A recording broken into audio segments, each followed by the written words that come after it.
शांति पथ प्रदर्शन का स्वाध्याय हम सभी कर रहे हैं। क्षुलक श्री जिनेन्द्र जीवनी द्वारा विरचित। मंगलम भगवान वीरो मंगलम गौतमो गणी मंगलम कुंद कुंदाद्यो जैन धर्मोस्तु मंगलम। नमो अरिहंताणम नमो सिद्धाणम नमो आयर्याणम नमो उवज्जायाणम नमो लोए सवसाहुणम। पंच परमेष्ठी भगवान की जय।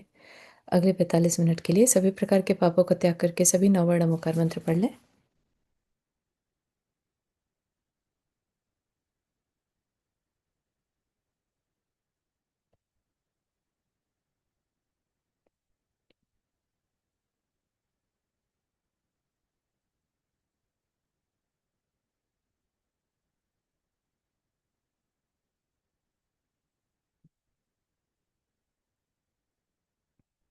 तो हमारा जो विषय चल रहा है इसमें, है ना, श्रावक के लिए 6 आवश्यक बता दिए।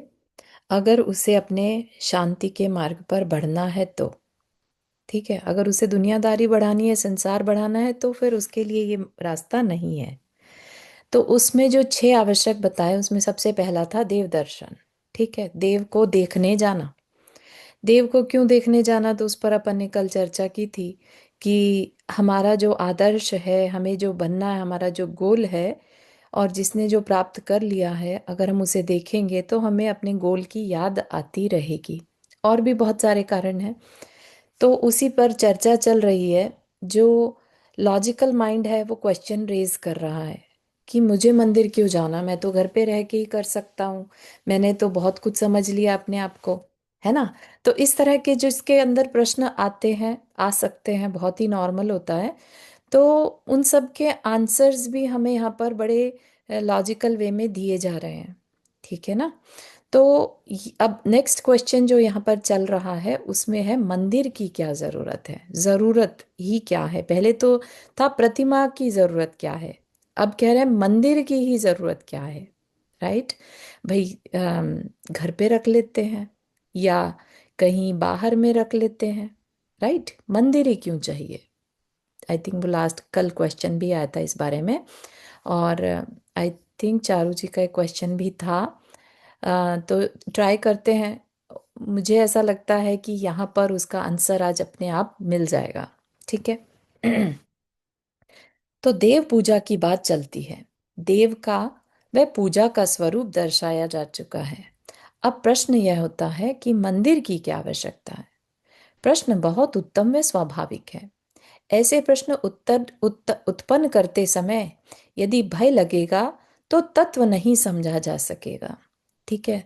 तो अपने अंदर अगर क्वेश्चन रेज हो रहे हैं तो उनको रोकना नहीं है।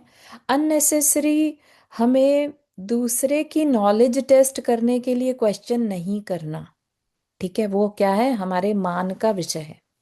लेकिन हमें वास्तव में क्वेश्चन है, तो हम चाहे वो कितना भी लो ग्रेड का क्वेश्चन हो, आपके आपके लिए वो क्वेश्चन है, मतलब आप कहीं पर अटक गए हैं, आपको आगे की बात नहीं समझ में आ रही है, तो वह क्वेश्चन पूछने में कोई प्रॉब्लम नहीं होती। लेकिन हम सामने वाले की नॉलेज टेस्ट करने के लिए चार लोगों की अलग अलग की, अच्छा इसका सुनते इसने क्या जवाब दिया, इसका सुनते इसने क्या जवाब दिया, तो ऐसा नहीं करना चाहिए, है ना। क्यों? क्योंकि हमारे समय का ये दुरुपयोग कहलाएगा। ठीक है ना। तो ऐसा, तो प्रश्न करने में कोई प्रॉब्लम नहीं है। प्रश्न, अगर ऐसे प्रश्न नहीं बोलने की हिम्मत हो रही है और भय लग रहा है, तो तत्व कैसे समझ में आएगा। तो इट्स ओके टू आस्क। जैसा मैं कहूं वैसा स्वीकार कर लेना वास्तव में समझना नहीं है। देख, इस प्रश्न का उत्तर स्वयं अपने अंदर से ही आ जाता है। मुझे चाहे शांति चाहिए, यह समस्या है। समस्या कह लीजिए या ये गोल है ना। अंदर से आवाज आ रही है निरंतर कि मुझे शांति चाहिए। इस समस्या को सुलझाने का अब प्रश्न है। शांति प्राप्त करने से पहले यह जानना आवश्यक था कि शांति क्या है और इसका घात करने वाला कौन है। ठीक है, पहले हमें उसकी पहचान करा दी गई और ये क्यों हमारे पास नहीं है। ठीक है, सो भी जाना जा चुका कि शांति मेरा स्वभाव है। शांति क्या है? शांति मेरा स्वभाव है। और इसका घात करने वाला कौन है? इसका घात करने वाला मेरा अपना ही अपराध है, जो आश्रव तत्व में दर्शा दिया गया है। और अपना ही अपराध है मतलब कौन सा अपराध करते हैं हम? मन वचन काय के योग का, है ना, उसकी क्रिया का। उससे हम निरंतर आश्रव करते हैं, कर्म का बंध करते हैं, और कर्म का बंध हमें आकुल व्याकुल करता है। अर्थात शरीर, धन व कुटुंब आदि संबंधी अनेकों नित्य नए नए उठने वाले विकल्प, इच्छाएं व चिंताएं, यदि ये विकल्प दब जाएं तो मैं शांत पहले ही से हूं। ये बहुत सुंदर बात कही कि शांति तो मेरा स्वभाव है, मेरे अंदर ही है, मुझे कहीं बाहर से शांति को खोजने नहीं जाना। ये बात हमने बहुत अच्छे से और क्लियरली समझ चुके हैं। Is that right? हमें कहीं और से शांति को खोजने नहीं जाना, ठीक है ना। तो फिर हम अशांत हैं ये भी पता है हमें। तो हमारी अशांति का कारण क्या है? तो कह दिया, हमारा अपना अपराध जो हम आश्रव करते हैं कर्मों का। ठीक है, उन कर्मों का आश्रव हम कैसे करते हैं? चिंताएं करके, इच्छाएं करके, विकल्प करके, है ना। और फिर वो बार बार जैसा करते हैं वैसा उदय में आते हैं। तो ये उदय में आकर हमें अशांत किए हुए हैं, ठीक है ना। मोहनीय कर्म के कारण इच्छाएं होती हैं हमें, चिंताएं, विकल्प, ये सब मोहनीय कर्म के कारण होती हैं। ये दूर हुए कि मैं शांत तो हूं ही, वह तो स्वभाव जो ठहरा मेरा। प्राप्ति की प्राप्ति क्या, प्राप्त की प्राप्ति क्या, जो मेरा ही है उसकी प्राप्ति मुझे कहाँ ही और से करनी पड़े, ऐसा है ही नहीं। जो पहले से ही मेरे पास है उसको प्राप्त करने का प्रयास क्या? स्वभाव का कभी विच्छेद नहीं हुआ करता। स्वभाव वही कहलाता है जो कभी तुमसे दूर ना हो, अलग ना हो। जैसे पानी का स्वभाव शीतलता देना, कितना भी उसको गर्म कर लेंगे, है ना, जैसा ही उसका अग्नि का संपर्क हटेगा वो वापस अपने स्वभाव में आ जाता है। ऐसे ही शांति हमारा स्वभाव, हम कितने भी अशांत होने के उपाय कर लें, करते रहें, है ना, लेकिन अल्टीमेटली हम अपने स्वभाव में ही वापस आना चाहते हैं। आ पा रहे हैं क्या, वो अलग बात है। हमारी अग्नि को कोई बुझा नहीं रहा है। तो हमारी शीतलता या शांति में बाधक कौन बन रहा है? हमारे अपने कर्मों की अग्नि, ठीक है। तो मैं ही इन विकल्पों के कारण व्याकुल होता हुआ अपनी शांति कैसे छोड़ सकता हूं? अतः जिस किस प्रकार भी इन विकल्पों का अभाव करने का प्रयास करना है। अब विचारना यह है कि क्या एकदम इन विकल्पों को रोका जाना संभव है? जो विकल्प हम सबके अंदर चलते हैं, 5 मिनट हम खाली बैठते हैं तो हमारे अंदर विकल्प चलने लगते हैं। सबने नोटिस किया? 5 मिनट भी अगर हम खाली बैठे हैं तो हम कहीं के कहीं पहुंच जाते हैं, है ना। और फिर हमें रियलाइज होता रही ये क्या, हम कहाँ, मतलब ये इधर पहुंचे कैसे? इतना मतलब हमारा दिमाग एक तरफ, एक दुनिया से दूसरी दुनिया में पहुंच जाता है। तो कह रहे हैं कि क्या एकदम इन विकल्पों का रोका जाना संभव है? जैसे कि बिजली का बटन दबाया और प्रकाश बंद। क्या इस तरह की कोई क्रिया विशेष करी और विकल्प बंद, ऐसा होना संभव है? ऐसी बात यहाँ संभव नहीं, क्योंकि प्रारंभ में ही आश्रव बंध तत्वों के अंतर्गत इन विकल्पों व संस्कारों के जन्म का क्रम दर्शाते हुए यह बताया जा चुका है कि संस्कार धीरे धीरे ही शक्ति पकड़ता हुआ एक दिन पुष्ट हो जाता है, एकदम से पुष्ट नहीं होता। ठीक है, तो हमारा कब का संस्कार है ये कर्मों को करने का? अनादिकाल का। ठीक है, अनादिकाल से कर्म बांध रहे हैं और कर्म हमारे को प्रोत्साहित करते हैं इच्छाएं करने के लिए। ठीक है ना। तो क्या ये एकदम से ऐसा कोई स्विच है कि उसको ऑफ किया तो हो गया? नहीं बंद होगा। ठीक है, तो कह रहे हैं फिर क्या करें? तो वो भी तो सीखना है हमें, तो उसको सीखते हैं। बस उसी प्रकार यहाँ भी समझना, आगे तब के प्रकरण में इस बात को सविस्तार बताया जाएगा कि कोई भी संस्कार क्रम पूर्वक ही तोड़ा जाता है। अगर आपको ध्यान हो, जो एक बच्चे का या किसी व्यक्ति का गाली देने का संस्कार था, ठीक है ना। वो जब अपना यूथ फेज में था कॉलेज में, फ्रेंड्स को देखकर उसने गाली बोलना सीख लिया।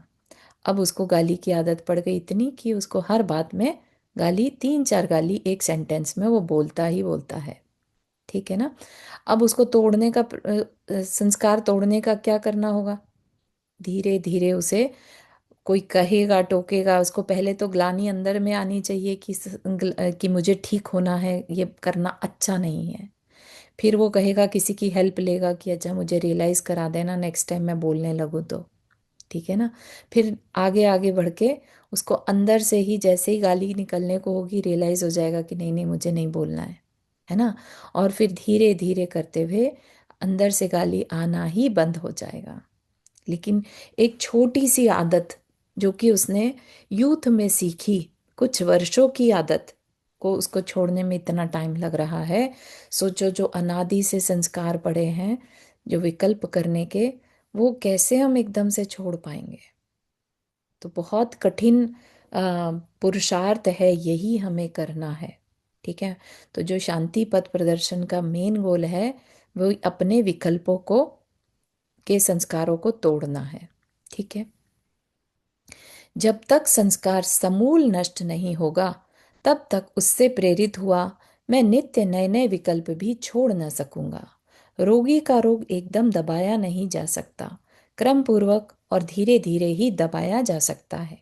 उसी प्रकार विकल्प दबाने के संबंध में भी समझना। इन विकल्पों में सर्वदा के लिए तो क्या, कुछ देर के लिए भी पूर्णतया ब्रेक नहीं लगाया जा सकता। क्या कह रहे हैं? कुछ देर के लिए भी ये रुकते नहीं है विकल्प हमारे। विकल्प वर्ड सबको समझ में आ रहा है? कोई ऐसा है जिसने पहली बार विकल्प वर्ड सुना हो? कुछ का कुछ सोचना ना, हमेशा मतलब हाँ, जब हम कुछ भी करते अंदर हैं में तो। कुछ भी चलते रहना, जिसे कहते हैं ना चैटर बॉक्स। हम्म। ऐसा नहीं लगता हम अपने आप से ही बातें कर रहे हैं? ऐसे पूरा टाइम ऐसे ही लगता है। पूरे टाइम लगता रहता है क्योंकि एग्जैक्टली करते भी exactly. हैं, कभी खाली होते खाली, हैं तो करते मतलब ही अपने हैं। भूल जाते कि अपन इट क्या इज काम कर वेरी रहे थे। डेंजरस। ठीक है ना। वो साइकोलॉजिकली वो तकलीफ दे सकता है, हम नेगेटिव और सोच रहे हैं कि पॉजिटिव सोच रहे हैं, वो एक अलग चीज है। ठीक है। लेकिन हम सोचते ही रहते हैं, लेट से हम पॉजिटिव ही सोच रहे हैं किसी के बारे में। ठीक है ना। लेकिन वो भी विकल्प ही है। इवन अपन समाई करने में बैठे रहते हैं ना, उसमें भी अपने को हाँ, सब तरह के विचार टाइम आते तो रहते ऐसा हैं। लगता है बल्कि कि अब तो खाली हो गए, अब तो यही काम रह गया सोचने का, फोकस बन गया हाँ, की ओर। सच में। है ना। और वो हाँ, काम ढंग कह से रहे नहीं होता तो जो करने बैठे थे। वहां पे तो ज्यादा होता है चारों जी। वही कह रही हूँ ना, वो तो और ज्यादा रेडी हो और जाते कि अब माला तो में भी, शांति माला से गिनते तब भी आता है माला बहुत गिनते। ज्यादा मतलब। माला गिनते, जैसी हाँ। बाहर की क्रिया से हुए तो अब अंदर की क्रियाएं चालू। ठीक है ना। तो ये हम उसको एज अ अपॉर्चुनिटी ले लेते हैं कि चलो अब सोचने का अच्छा समय है ये। जबकि विकल्प है तो अपना कोई भला नहीं हो रहा है, क्योंकि निरंतर कर्म बंध रहा है। हाँ, और कर्म बंधेगा तो संसार बढ़ेगा ही बढ़ेगा। ठीक है ना। तो इसलिए कह रहे हैं कि कैसे दबाना वो बताइए, कैसे रोक सकते हैं। ठीक है, ठीक है, देखते हैं क्या कहते हैं। वैसे आसान नहीं है, यहाँ पर हाँ, बात क्लियर की जा रही है। ठीक है। तो इन विकल्पों को हमेशा के लिए दबाना तो क्या, कुछ देर के लिए भी इन पे ब्रेक नहीं लगाया जा सकता। हाँ, इतना अवश्य है कि इन्हें कुछ देर के लिए किसी प्रकार दबाया जा सकता है। उन्हें खत्म तो कर ही नहीं सकते कि आए ही ना मेरे अंदर विकल्प। कुछ देर के लिए दबाया जा सकता है, जिस प्रकार की मॉर्फिन या कोकेन के इंजेक्शन द्वारा कुछ देर के लिए पीड़ा दबाई जा सकती है। अब मुझे देखना है कि कुछ देर के लिए ही सही, यह विशेष क्रिया कौन सी है जिसके करने से कि वे विकल्प दब सके। अनेकों बार जबकि मैं क्रोध से अत्यंत व्याकुल हुआ, अंदर ही अंदर कुछ जलन सी महसूस करता हूँ। मैंने यह अनुभव किया है कि ऐसे अवसरों पर यदि मैं घर या दुकान आदि का वातावरण छोड़कर क्लब में जाकर खेलने लगूं, तो धीरे धीरे वह क्रोध शांत हो जाता है और उस समय तक पुनः जागृत नहीं हो पाता, जब तक कि पुनः उसी प्रकार का कोई अन्य वातावरण मेरे सामने न बन जाए। बस इसी अपने अनुभव पर से सिद्धांत निकाल लीजिए। ठीक है। तो सिद्धांत क्या बना? सिद्धांत यह निकला कि बाह्य वातावरण का मेरे विचारों के साथ बहुत बड़ा संबंध है। जब जुआरियों के वातावरण में रहकर मैं जुआरी और शराबियों के वातावरण में रहकर शराबी बन सकता हूँ, तो निर्विकल्प वातावरण में रहकर मैं निर्विकल्प क्यों नहीं बन सकता? तो क्या कह रहे हैं कि देखो, अब आप सोचो मंदिर में जाकर मैं माला कर लूं और उस समय पर भी विचार चालू हो जाए, तो उस सिचुएशन की बात अभी नहीं कर। एटलीस्ट यहाँ पर पहला स्टेप क्या उठाने को कहा जा रहा है कि रियलाइज करना, पहली बात कि विकल्प हो रहे हैं। ठीक है, मुझे विकल्पों से बचना है। पहली बात, विकल्प हो रहे हैं। दूसरी बात, मुझे विकल्पों से बचना है। तीसरी बात, अगर घर पे वैसा माहौल नहीं है तो मुझे क्षेत्र बदलना है। ठीक है, क्योंकि जो कर्म का उदय होता है द्रव्य क्षेत्र काल भाव देखकर होता है। ठीक है, तो अगर हम क्षेत्र बदल लें तो हो सकता है कि ये विकल्पों को हम कंट्रोल करने में थोड़े सफल हो पाए। ठीक है, यद्यपि स्वपर भेद विज्ञान के अंतर्गत वस्तुतः इसका निषेध किया गया है और बताया गया है कि अन्य द्रव का अन्य द्रव पर कोई प्रभाव नहीं पड़ सकता। मतलब आपने क्या अ, हाथ रेज किसने किया? एसजे से हाँ चारू जी, शेफाली। शेफाली जी, अच्छा। हम्म। चारू जी, द्रव्य एक बार बताएंगे, द्रव्य का क्या मतलब होता है? द्रव्य मतलब 6 द्रव्य होते हैं। ठीक है ना, उसमें से मेनली जब बात की जाती है तो जीव और अजीव की बात की जाती है। बात समझ में आ रही है? तो उसका इफेक्ट हम पे कैसे होता है? अजीव का इफेक्ट हम पे होता है, बहुत बार हमने नोटिस किया है। हम पेट्रियोटिक सॉन्ग सुनते हैं तो हमारा मन अंदर से देशभक्ति के भाव करने लगता है। हम भजन भक्ति के गीत सुनते हैं तो हमारा मन भगवान की भक्ति करने लगता है, राइट। हम्म। रोमांटिक सॉन्ग सुनेंगे तो वैसे भाव बनने लगते हैं। तो और गाने क्या है? पुद्गल ही तो है, अजीब है, हाँ। लेकिन वो हमारे ऊपर इफेक्ट दिखाता है, हम्म। राइट। तो हम्म। ऐसे ही जैसे अल्कोहल का असर हमारे ऊपर पड़ता है। हम्म। तो ये क्या है, और भी चीजों पे लगा लेना कि सामने वाला कुछ नहीं कह रहा, वो प्रेजेंट है ना, उसका एक हम्म। द्रव्य है यानी उसका एक शरीर है। ठीक है, हम्म। अब उसका शरीर, उसको देखते साथ ही गुस्सा आ जा रहा हम्म। है ना, उसने कुछ कहा भी नहीं और उसको देख के ही गुस्सा आ रहा है, या उसकी कोई बात सुन के गुस्सा आ रहा है। तो है ना, तो क्या हो गया, एक द्रव्य दूसरे द्रव को इम्पैक्ट करता है। ठीक है, लेकिन अगर हम स्वपर भेद विज्ञान की जब बात करेंगे, उस टाइम हम कहते हैं एक द्रव्य दूसरे द्रव्य का कुछ भी नहीं करता, दोनों स्वतंत्र हैं। तो इन दोनों बातों को गडमड नहीं करना। ठीक है, अभी बात चल रही है अपने विकल्पों को रोकने की। ठीक है, तो हम्म। हमें यह समझ में आया नहीं, कि तो अरे, मतलब ये हुआ ना कि अपन पहले विकल्प को पहले पहचाने, रियलाइज करें कि विकल्प आ रहे हैं, फिर उसको हाँ, रोकने की कोशिश करें। सबसे इम्पोर्टेंट है ये रियलाइज करना, नोटिस करना कि अरे ये तो विकल्प चल पड़े, ये तो हाँ, थॉट्स चल पड़े। हाँ, ठीक है ना, हाँ। तब जाकर उस पर एक्शन ले पाएंगे। और फिर और सेकंड उसको बहुत बार एक्शन ऐसा लेना है। होता है, घंटों घंटों निकल जाएगा, आपको पता रियलाइज ही नहीं। नहीं होगा कि हाँ, मन में नहीं। विचार चल रहे थे। सही बात है। और थोड़ी देर बाद सोचने की कोशिश भी करेंगे तो पता भी नहीं चलेगा कि हम सोच क्या रहे थे। हम्म। ठीक है ना, तो सबसे मतलब पहले, सेकंड ये कि उसको अपने को रोकना है। हाँ हाँ बिल्कुल, और तीसरा पहला क्षेत्र स्टेप। भाव द्रव्य के हिसाब से अपने को बदल लेना जगह। हाँ, क्योंकि अभी हम उसे पहचानने के बाद हमने ये भी डिसाइड कर लिया कि हमें तो रोकना है, लेकिन हम हम्म, उस पर वर्क नहीं कर पाएंगे राइट अवे कि ठीक है अब मैं शांत बैठूंगा। ठीक है ना, तो हम्म।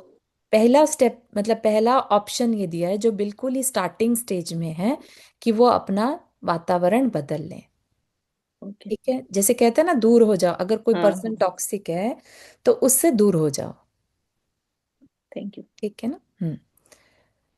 नंदा जी, आपने हाथ रेस किया। हाँ, एक चीज यहाँ पे क्लियर करना चाहती थी कि जैसे हम लोग जाप दे रहे हैं या मेडिटेशन कर रहे हैं, तो सपोज जाप दे रहे हैं, अब एक मंत्र को बार बार बोल रहे हैं, तो उस समय अगर हम ये चिंतन कर रहे हैं कि हमारे जो अरहंत, मतलब अरहंत को तो मैंने हाँ नहीं हाँ। इतना पढ़ा, आचार्य हैं या हम्म, उपाध्याय हैं, तो ठीक। इनको कितना ज्ञान था, कितनी सिद्धि थी, तो ये भी क्या गलत होगा? नहीं, ये धर्म ध्यान में आ जाता है। तो नहीं, जाप दे रहे हैं, फोकस तो हाँ हाँ, मंत्र पे होना चाहिए, लेकिन हम सोच वो रहे हैं।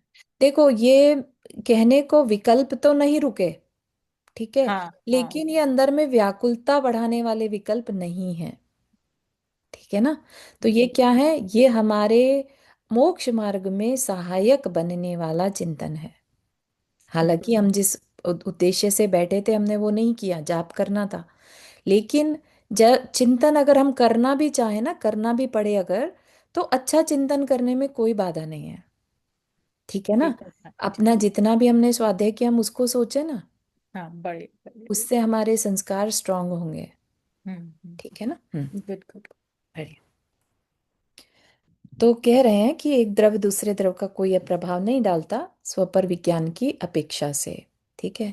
इस बात पर मुझे विश्वास भी है, युक्ति आदि से निर्णय भी किया है, परंतु अभी तक यह विश्वास पूर्णतः मेरे जीवन में उतरने नहीं पाया है। पूर्व वाला पराश्रित हो जाने पर संस्कार अभी दृढ़ है। हाँ सरोज, हाँ जी, आपने हाथ रेस किया। हाँ, मैं ये पूछ रही, अविरत क्या होता है? अविरत मतलब व्रत नहीं होना, अविरत मतलब अविरत व्रत जैसे रहित। मिथ्या दर्शन, हाँ, अविरति, ये तो। अविरत, अविरत सम्यक दृष्टि बोलते हैं ना, सम्यक दृष्टि हाँ। तो हो गया, लेकिन अभी तक व्रत नहीं लिए। अच्छा। ठीक ठीक है ना, है। तो हाँ। इसलिए उसका चतुर्थ गुण स्थान रहता है। गुण स्थान में यूज होता है यह अविरत।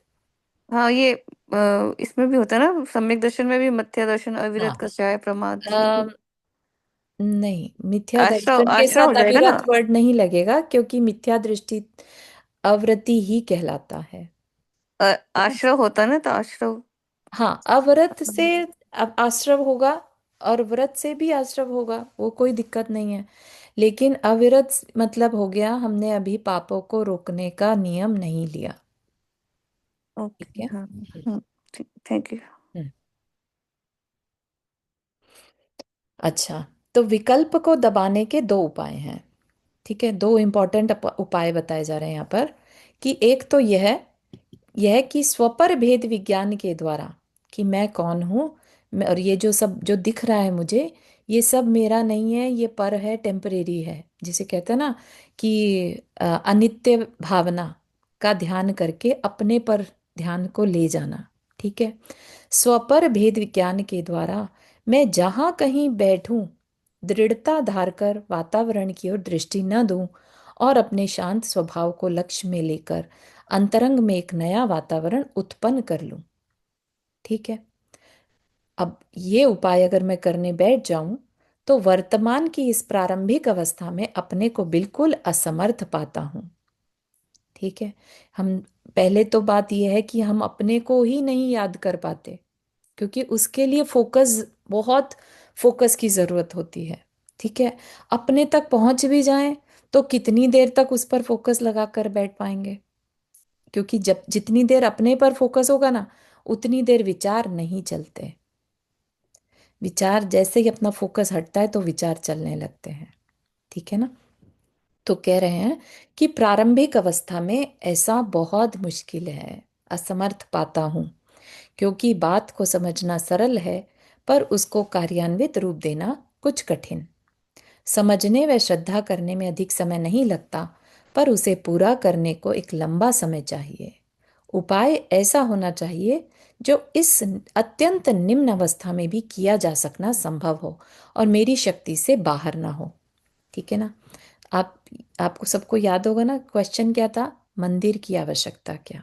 ठीक है। तो पहला उपाय तो हम लोगों से पॉसिबल नहीं है। ठीक है। कि हम अपने पर फोकस ले जाएं और बाहर से सबसे कट ऑफ हो जाएं। अगर वो कर पाते हैं तो शायद ही हमें कहीं और जाने की जरूरत नहीं है, हम जहाँ हैं वहीं पर रुक कर और अपने पर ध्यान ले जा सकते हैं, विकल्पों से बच सकते हैं। ठीक है। अब क्या कह रहे हैं फिर, कुटुंब संबंधी चिंताओं से, कुटुंब के वातावरण में रहकर, धन उपार्जन संबंधी चिंताओं से दुकान पर रहकर, और शरीर संबंधी चिंताओं से शरीर की सेवा में संलग्न रहकर बचने का प्रयास करते हुए भी बचा नहीं जा सकता। अतः इस निश्चय के आधार पर वातावरण बदल देना चाहिए। बात समझ में आ रही है? क्यों बदल देना चाहिए? कहीं भाग जाने को नहीं कह रहे हैं, अपने को शांत होना है, तो वातावरण बदल देना चाहिए। अब विचारना यह है कि इसको छोड़कर किस वातावरण में जाऊं। क्या क्लब में जाने से काम चल जाएगा? नहीं, क्योंकि वहां भले कुटुंबी संबंधी विकल्प दब जाएं, पर हार जीत संबंधी नए विकल्प उत्पन्न हो जाएंगे। अतः वातावरण ऐसा होना चाहिए कि जहां जाकर यदि विकल्प भी उत्पन्न हो तो वीतरागता संबंधी ही हो। ठीक है।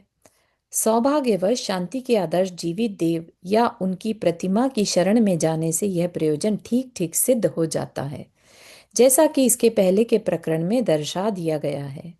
इन दोनों में भी देव की शरण का तो प्रश्न नहीं, क्योंकि वर्तमान में कहीं दिखाई ही नहीं देते, किंतु उनकी प्रतिमा अवश्य सौभाग्यवश प्राप्त है। अतः प्राप्त साधन से ही कुछ लाभ लेना है। अब यह विचारिए कि यदि यह प्रतिमा घर पर ही रख लूं तो क्या वह वातावरण छोड़कर नया वातावरण बनाया जा सकेगा? यह बताने की आवश्यकता नहीं कि नहीं बनाया जा सकेगा।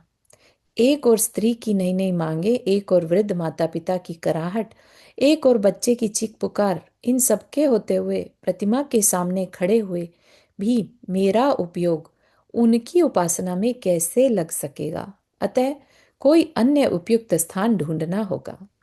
चलिए वन में खोजें। ठीक है, घर पे नहीं कर सकते तो चलो वन में चलते हैं। आहा, कितना रमणीक व सुंदर स्थान है। यहाँ ही तो देखा था मैंने अपने प्रभु को बैठे हुए। बड़ा शांत है।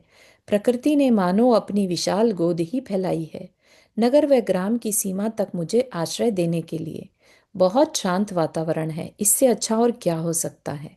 जहाँ आते ही मैं भूल जाता हूँ सर्व कुटुंब को, धन को, यहाँ तक कि शरीर को भी, और खो जाता हूँ प्रकृति की सुंदरता में, उस स्वाभाविक व शाश्वत सुंदरता में जिसे रचने का या नवीन बनाने का विकल्प भी मुझे नहीं आ सकता। ठीक है, हम उनको क्या करते हैं, प्रकृति में गए तो सिर्फ उनको निहार रहे होते हैं बिना किसी विकल्प के कि मैं ऐसा करूं, मैं वैसा करूं, मुझे करना चाहिए था, उसने ऐसा क्यों कर दिया, है ना। ऐसा कोई विकल्प नहीं आता। बस अपने प्रभु की प्रतिमा को यहाँ ले आऊं और कर दूं विराजमान किसी वृक्ष के नीचे, एक शिला पर या किसी मिट्टी के चबूतरे पर। यह प्रतिमा के दर्शन करने में मेरी बहुत सहायता करेगा। और इसी कारण बन गए चैत्य वृक्ष। पेड़ के नीचे रखी हुई भगवान की मूर्ति को, प्रतिमा को चैत्य वृक्ष कहते हैं। ठीक है ना। जो हम समोशरण में जो हमने वर्णन पढ़ा था, तब वहाँ पर जो उपवन आता है, उपवन वाली भूमि आती है, उसमें पेड़ों के ऊपर, पेड़ों के वहाँ पर मूर्तियां रखी थी, भगवान की प्रतिमाएं, है ना।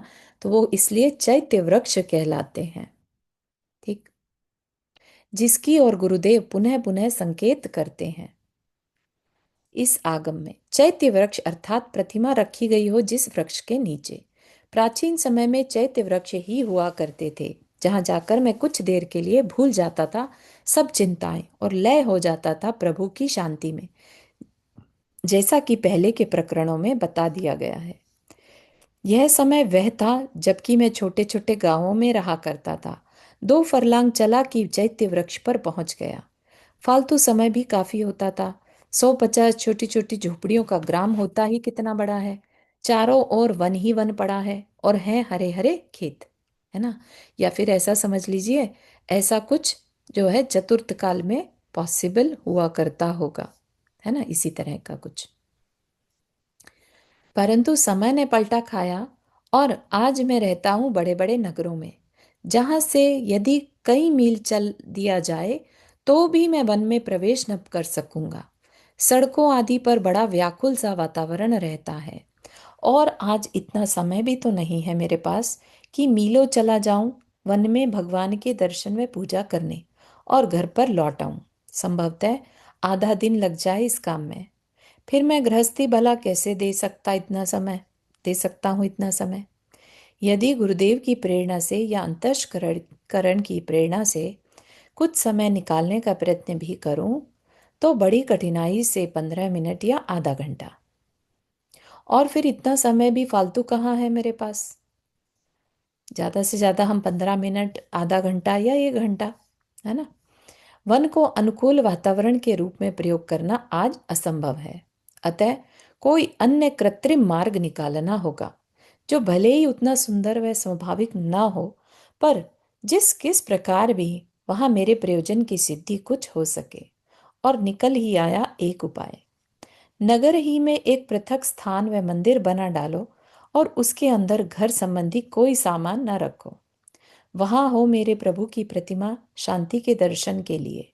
मंदिरों की दीवारों के दूसरी ओर भले ही पड़ा रहे नगर का व्याकुल वातावरण, परंतु इसके भीतर हो केवल एक शांति ही शांति।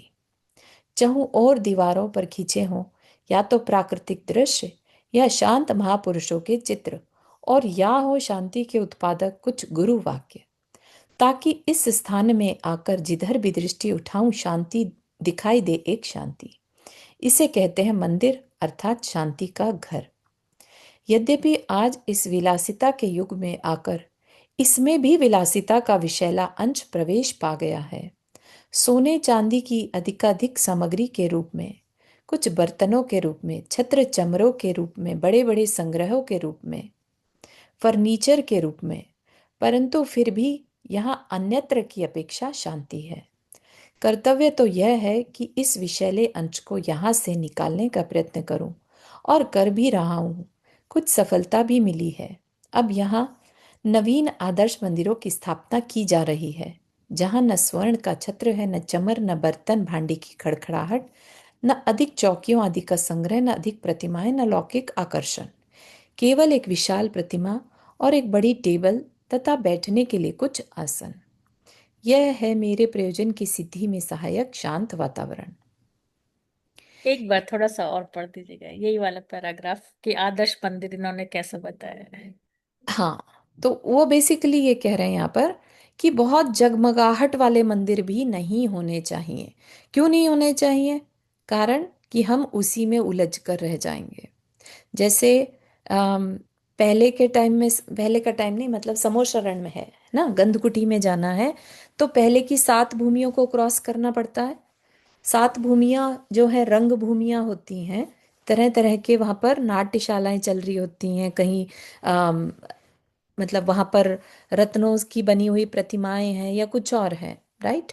तो उसी आकर्षण में ही डूब जाता है, उसको, उसकी बनावट को देख रहा है, धीरे धीरे उसकी सुंदरता को देख रहा है ना। कल शायद वो विजय जी ने एक क्वेश्चन ये भी किया था कि मैं अगर देखूं तो मंदिर में मूर्ति, मेरे को उसी मूर्ति को ही देखना अच्छा लग जाता है। तो इसी तरह से मंदिर की भी व्यवस्था को देखते रहने से घबराहट होती है, बहुत ज्यादा सामान का होना मंदिर में। ठीक है, तो वैसी बात कह रहे हैं यहाँ पर। एक यद्यपि चीज यहाँ पे ये पूछना चाहती थी जी, कि आजकल बिल्कुल ये जो लिखा है ना, मैं भी इसी चीज को मानती हूँ, इसलिए आपसे क्लेरिफाई कर रही हाँ हूँ हाँ। कि मंदिरों में जैसे सोने का काम, चांदी का काम, तो क्या फिर इसमें सपोर्ट नहीं करना चाहिए? ऐसा भी नहीं है, क्योंकि किसी अपेक्षा से वो प्रभावना का विषय बनता है। ठीक है, दान देने का एक निमित्त बनता है। ठीक है, तो उस अपेक्षा से, क्योंकि अदरवाइज भगवान को तो कुछ नहीं चाहिए। आप भगवान को सोच कुछ कर नहीं देखिए, चाहिए, हमको भी मतलब। हाँ, आप सोच कर देखिए कि जो इंद्र है वो कुबेर से कहता है कि भगवान के समोशरण को क्रिएट करो, और वो बेस्ट से बेस्ट जो भी उसके पास सामग्री है, धन है, और वो है सोने चांदी से सब कुछ, राइट। तो उस अपेक्षा से भी यहाँ पर समझना चाहिए। ऐसा नहीं, इसको एकांत से नहीं लीजिए कि सब मंदिर अब ऐसे ही होने चाहिए। ठीक है ना। वो एक भगवान का क्या है, अपने भगवान का प्रभुत्व दिखाना है कि भगवान को कुछ नहीं चाहिए, राइट। और अगर समोशरण में सब कुछ होते हुए भी शांति से हम बैठ पा रहे हैं तो क्या उसमें कुछ गलत है? नहीं ना। तो इसलिए हर तरह की व्यवस्थाएं हैं, अपने को बहुत ज्यादा उन व्यवस्थाओं को बदलने का नहीं सोचना है। जैसा है ठीक है, भगवान की मूर्ति पर हमें इंटरेस्ट है तो वहीं पर फोकस करें अपन। ठीक है ना। ठीक है, ठीक है। अमरकंटक का मंदिर देखेंगे ना, तो हाँ पीछे इतना अच्छा गोल्ड का काम किया है ना, तो हाँ जी, मूर्ति एकदम आकर्षित लगती है आप देखने बिल्कुल का। बिल्कुल शाम बिल्कुल। पारस चैनल पर रात को आता है, राइट राइट राइट, तो बहुत सुंदर। बहुत आकर्षक लगता है। जी, तो हर तरह की व्यवस्था है। और कुछ एक चीज मैं बोलूं, जी आंटी। कुछ ये चांदी और सोने का इसलिए भी करते थे कि प्योरिटी की वजह से। चांदी का तो पक्का जैसे छतर वगैरह चढ़ाते थे प्योरिटी चांदी है वो प्योर कहलाती थी। हाँ, नहीं, वो भी आजकल दीवारों पर भी चांदी वो और भी एक सिल्वर। देखिए, क्या होता है ना कि जो बड़े बड़े धनिक लोग हैं वो अपने पैसे का उपयोग करना चाहते हैं।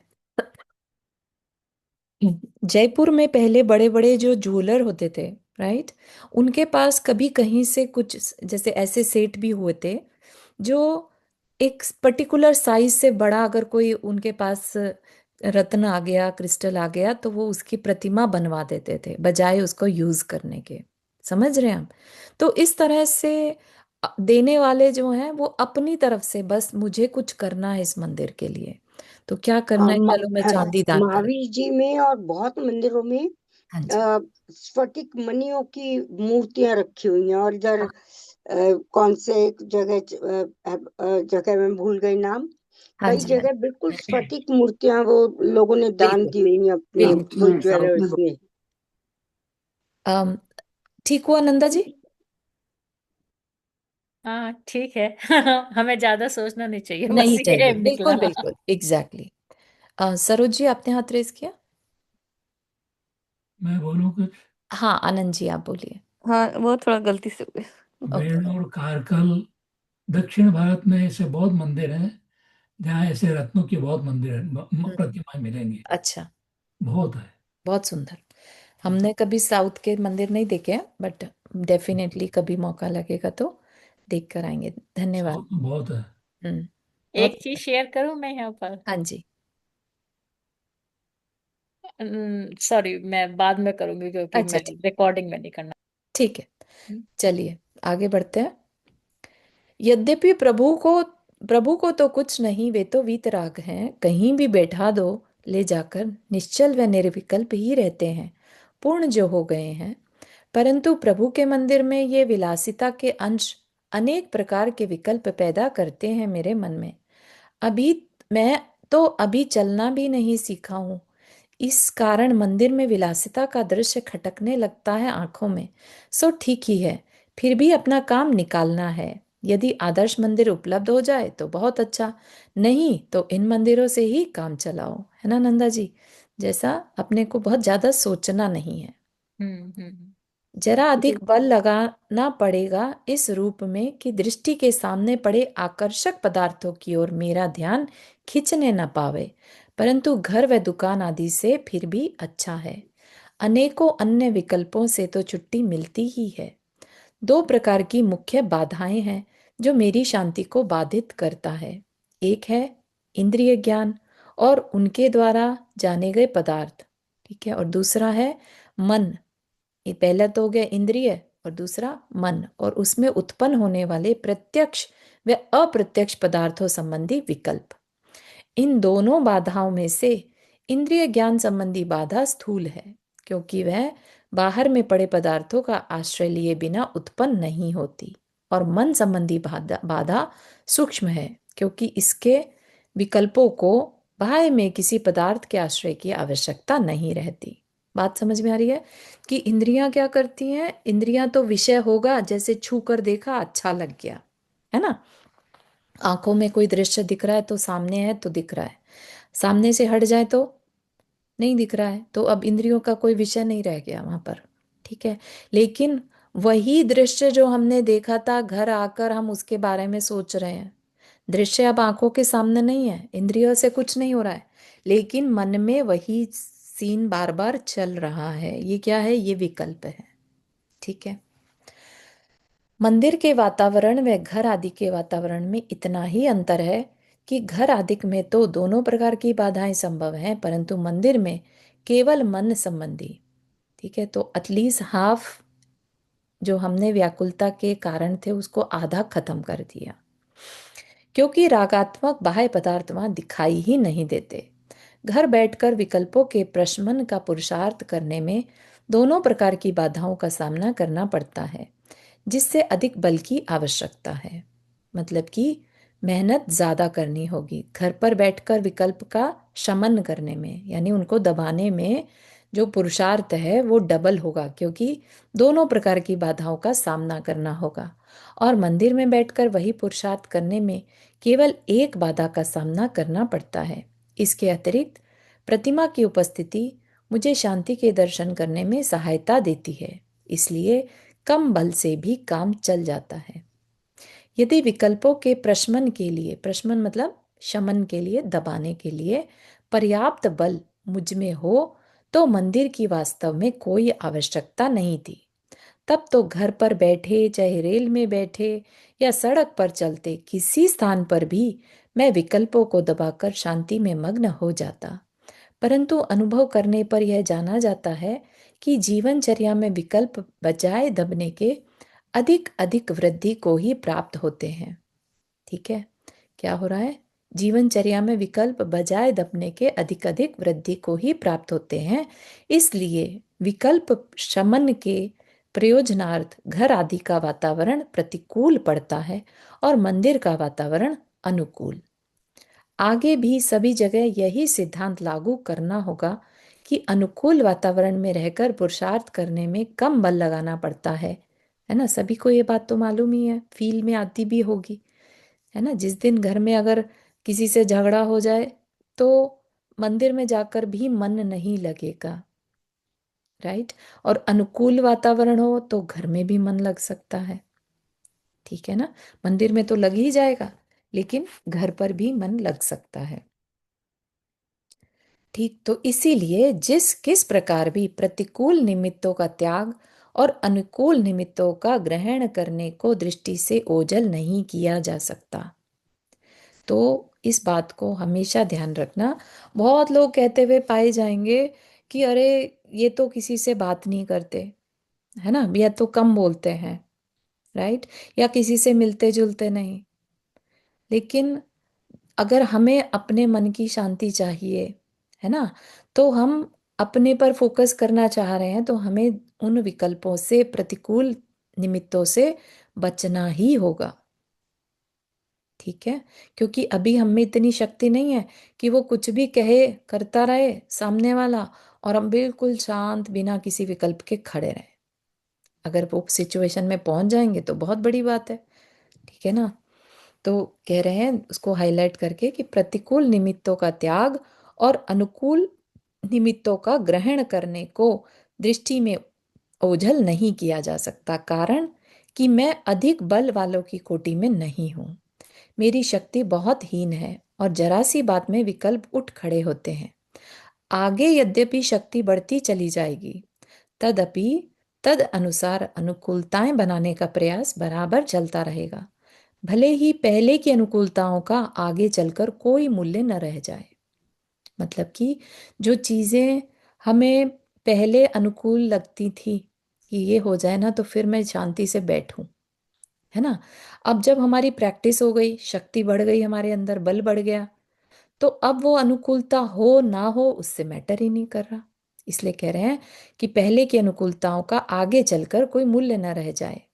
साधु दशा में पहुंच जाने पर यद्यपि मंदिरों का अधिक मूल्य नहीं रह जाता, परंतु किसी भी अन्य एकांत स्थान का मूल्य बन जाता है। कुछ तो चाहिए उन्हें भी, है ना? ऐसा जबरदस्ती के फिर साधु भी भीड़ में जाकर तो नहीं बैठते ना, उनको भी अपने पर फोकस करना है, अपने विकल्पों को दूर करना है, तो उन्हें एकांत में ही बैठना रहता है। ठीक है, तो ये बात अब बहुत अच्छे से क्लियर कर दी है कि मंदिरों की आवश्यकता क्यों है। ठीक है, अब अगला प्रश्न है कि मंदिर में क्यों आना चाहिए और कैसे आना चाहिए और आकर क्या करना चाहिए। ठीक है, इसको अपन अगले हफ्ते के सेशन में लेंगे। यहाँ तक के किसी को कुछ पूछना है? कल जो चारू जी का क्वेश्चन था ना, वो इस तरह से था कि हम जैसे मंदिर जा रहे हैं, हमारा पर्पस वही है कि हम पूजा पाठ करेंगे, लेकिन हमारी कुछ, जैसे हमने रजिस्टर साइन अप किया है कुछ वॉलेंटियर करने के लिए, हम्म। तो हम मतलब थोड़ा सा टाइम हाँ हाँ, मतलब, समझ आ गया उनका क्वेश्चन। हाँ नहीं मेरा भी है एक्चुअली इसलिए मैं राइट जानना राइट, हो चाहती हूँ। सकता है सभी का ही वो एक बार को आता है ये प्रश्न कि हाँ हम तो हम कितना ना जो समय हमारे, मंदिर में दें, कितना नहीं समय नहीं भगवान की समय पूजा। मंदिर में नहीं, तो जो हमारी जो जैसे हमारा सुबह का टाइम है कि हमें 7 बजे पहुंचना है और हम 7:05 पे पहुंच रहे हैं, तो हमें लगता है कि हमने जो पहले साइन अप किया है उसको कर लें और भगवान की पूजा बाद में शांति से कर लेंगे। तो क्या ये ठीक है या हमें क्या करना चाहिए ऐसे में? ये अपने विवेक पर और अपने कमिटमेंट क्या है, हमारे को कितनी व्याकुलता हो जाएगी। अगर हम सीधा जाकर पहले भगवान के दर्शन कर रहे हैं लेकिन अंदर में व्याकुलता है, तो वो दर्शन करने से भी कोई ज़्यादा बेनिफिट नहीं होगा। ठीक है ना। तो पर्पस क्या है मंदिर जाने का, वो याद रखना ज़रूरी है। ठीक है ना। पर्पस है मुझे अपनी शांति के दर्शन करने हैं कि मैं ऐसा हूँ। फिर दूसरी चीज कि मैं बाहर अपने विकल्पों को छोड़कर आया कि भाई मैं यहाँ बैठूं ताकि थोड़ी देर शांत रह सकूं। है ना। तो दो पर्पस हैं। अब इसमें हमने कमिट कर दिया था और अब उनको भी कार्य करना है, तो पहले वो कर लो बाद में पूजा कर लो, इट्स ओके। मतलब फिर बाद में पूरा अपने ध्यान से अच्छे पूरा से अपने कर। अच्छे से करो, है ना। तो ठीक। मन में व्याकुलता के साथ दर्शन करने का कोई सेंस नहीं है, ये हम्म। कहना चाह रहे हैं। बाकी इसका और अच्छे से थोड़ा सा चारू, एक चीज वर्णन है। बताओ, ये नंदा जी कमिटमेंट किस चीज के बारे में कह रही है मंदिर में? वॉलंटियरिंग, वॉलंटियरिंग होती है ना, मंदिर के अलग अलग काम होते हैं, हाँ लेट हाँ से हाँ थाली बनाने में हेल्प करना है, कुछ हाँ और है, हाँ हाँ। तो वो चीज। ओके। ठीक है। चलिए। जिनवानी स्तुति। जावानी के ज्ञान से सूझे लोकालोक, सो वाणी मस्तक धरो सदा देतु धोख। हे जिनवाणी भारती तो ही जपो दिन रहन, जो तेरा शरण आ गए सो पावे सुख चैन। नौ बार नमो करना।